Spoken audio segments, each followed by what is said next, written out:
For every age, there is a time of trial. The rocks faced such a fire before they were the strength beneath our feet.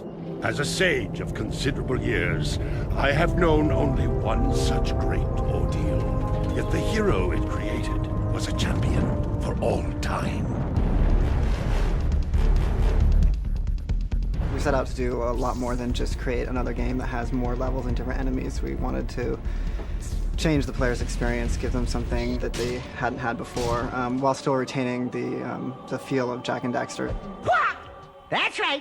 Don't mess with the sugar. We wanted to get away a bit from the pastoral, beautiful settings of the original and throw the player into a new place where we really kick up the intensity and throw in a lot of action and a sort of palpable sense of menace. We've been waiting for you. In Jak II, we were able to build upon what we had created before and go in all new kinds of directions and create things that would not have been possible with the original engine because we had such a great starting point to work with. We wanted to really up the ante in a number of different realms. First of all, we want to put a lot more things on screen, enemies that were attacking you, things moving around, so the player had the real feeling of being in an inhabited world instead of just a pretty world, and that adds a lot more options in terms of gameplay. Let me handle this, Jak. Watch my finesse and style. So this story is a much more complex story than in the original Jak and Daxter. We're exploring a large number of more adult themes. There's bigger, greater evils around you, and there's betrayal and love. This is not just a kid's story. This is a story with a much broader reach. Jak has really done a lot of growing up this game. The plot actually starts out with him spending some time in jail, and he becomes hardened. Some experiments have been performed on him while he was doing his time. You should at least be dead with all the dark eco I pumped into you.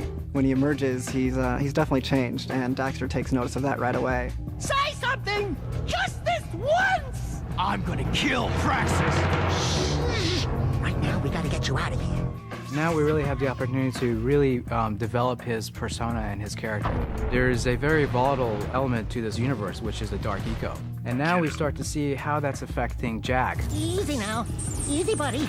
It's your old pal Daxter, remember?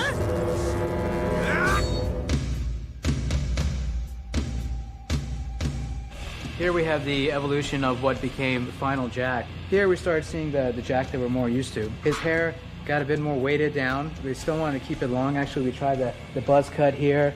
We tried various other looks, the locks on the side, the facial hair still is kind of sticking around. We kind of like this kind of look as well with the rebel look and the old headgear and a bit added on. So we can see that Jak's been through some combat. He's beefed up and he's ready to go.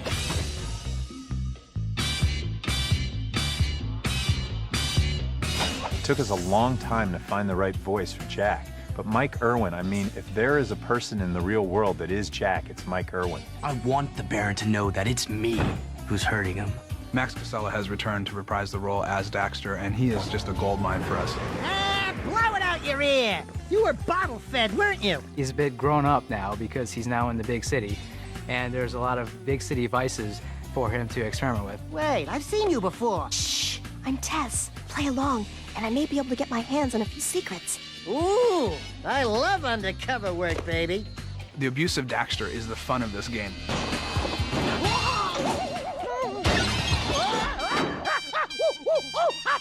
Once again, being your friend sucks. Daxter is strange enough, but Pecker and Onan, these characters are crazy. They're out of this world. I am Pecker. Yes, I know. My mother, she was very vindictive. We have characters who are multidimensional in this game. All of them have character arcs. They all have goals and they have things that they want, and it all ties together back into the main story. The reason the animation looks more sophisticated this time around is because there's been some tweaks to the engine. We're also just being a lot more clever about the way we allocate memory and design our levels. I'm just getting started. Our characters now have upwards of 10,000, 12,000 polys in them, whereas in the first game, the original Jak and Daxter, the characters would have maybe 2 or 3. The bottom line is what we are doing now in real time on the PlayStation 2 took an entire room full of computers, hours to do, as little as 5 years ago. We have a much greater amount of detail in the new game. We have single locations on our game that have larger polygon counts, equal polygon counts to some of the entire levels in the original game.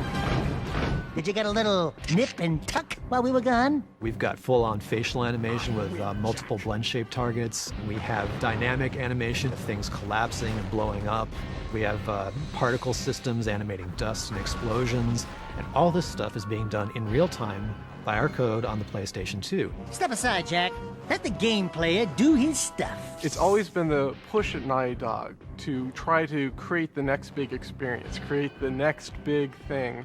And we're very, very fortunate that we've amassed a talented group of people that can achieve that. One really important addition to the Naughty Dog design team is Yasuhara. Yasuhara comes to us from Sega. He's been working on titles that changed the industry radically. He's not only incredibly fast, incredibly detailed, and really talented, but he has a new idea set, and he brings with him a really fresh way of looking at games. もうジャック&ダクスター1の本当にファンでしたね。で、お誘いがあった時には本当に嬉しかったですね。これでやっと理想のチームと仕事ができるんだっていう、本当に楽しみでしたね。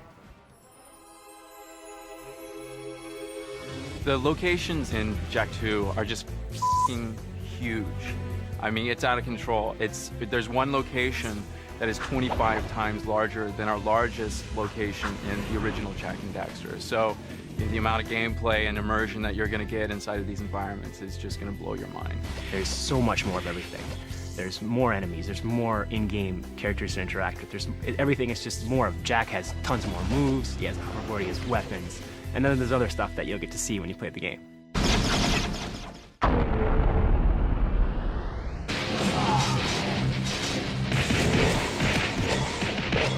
What's great about working with Naughty Dog is these guys are not happy just to have their game look as good as their previous game. They want to set a new standard for animation or artwork or programming on every single game that they do. We're always trying to push the envelope on both a technical and artistic scale.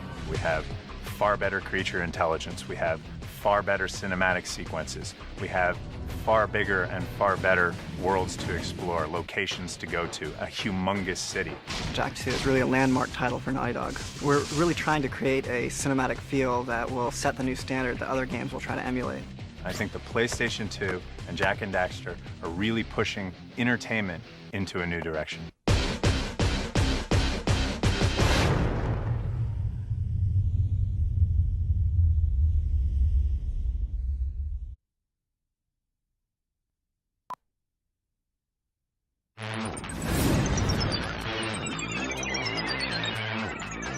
Hi, everybody. This is Ryan McDonald, the Gamer Advisory Panel E3 correspondent, here with D.D. Malenfant, here for Jak II. So, tell me a little bit about Jak II.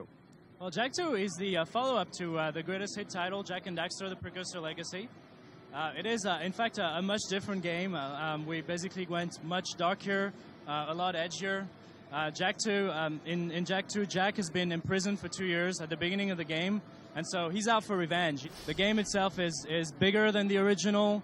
It's got more polygons, got more actions. We have loads of little gameplay elements that you can use, like a hoverboard, throughout the game at any time and not be constricted to only be able to use the hoverboard in one level. Jak 1 was such a huge success. Why change everything up so much with Jak 2?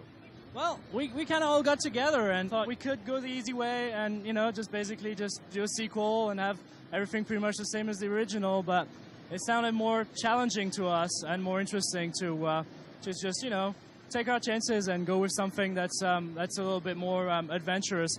I played the demo, and it was sort of like a slash between Tony Hawk's Pro Skater, you got a little Grand Theft Auto, you got the original Jak, you got everything mixed up. It's been called the next evolution in gaming. So would you think that's about appropriate? I think it is the game that Naughty Dog has always wanted to make, and that's basically what drives us, is we always, at each game, we try to get closer to the game that we're trying to make, that we've always wanted to play, and we're very excited about it.